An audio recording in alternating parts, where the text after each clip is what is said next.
أخيرا وصلتني من ألمانيا من صديق أيمن الحلبي الإزازة بتاعت رامشتاين روزن روت.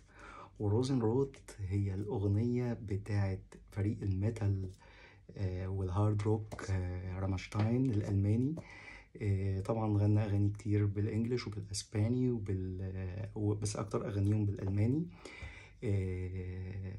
وكان الألبوم بتاع روزن روت أو الوردة الحمراء ده كان في 2005. والبرفيوم دي من البرفيوم اللاين المميز قوي اللي عملوه. هم عاملين لاين من البرفيومز بنوتات غريبة، لأن فريق ميتال بيعمل برفيوم فلازم تلاقي نوتات غريبة. اللي خلاني عايز أقتني البرفيوم دي بالتحديد إن أنا لقيت فيها نوتة مش موجود في أي برفيوم ممكن إن أنا أشوفها تاني. يعني البرفيوم دي فيها نوتة مش موجودة غير في 6 برفيوم في العالم.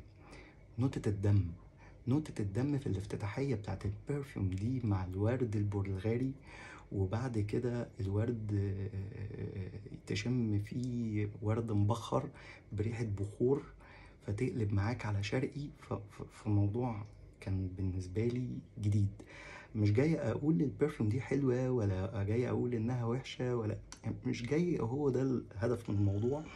انا جاي اتكلم ان الناس اللي بتحب النوتات الغريبة والنوتات اليونيك، او اللي عايز يجيب حاجة مش متعارف عليها قوي او مش كل الناس حطاها، فدي هتبقى حاجة مختلفة، يعني حاجة ما شمتهاش كتير. فهي حاجة مميزة جدا، ونوتة الدم فيها واضحة ومش وحشة يعني، بس مش أي حد يعرف يستصيغها. ف... فللي حابب يجرب نوتات جديدة، اللاين البرفيومز ده لا، فيه نوتات كتير ونوتات جميلة جدا جدا جدا ومختلفة، تليق في حاجات مختلفة. يعني ممكن تليق معاك، هي كحفلات بقى الهارد روك والحفلات بتاعة الميتال، ده بيبقى جو تاني وليه أجواء تانية، فلازم هتبقى ليها ريحة تانية. بس فالروزن روت هو أصلا كمان حتى الأغنية نفسها أغنية جميلة، لأنها بتتكلم عن حاجة رومانسية، إن في واحدة بتطلب من حبيبها دايما الطلبات الصعبة، بتطلب منه الورد الأحمر اللي في أعالي الجبال فبيطلع علشان يجيبها وهو فوق فبتتكسر الحجر من تحت رجله فبيقع فبتنتهي حياته. فالموضوع دي كانت القصة بتاعت الأغنية اللي معمول عليها البرفيوم دي. وشكرا لكم.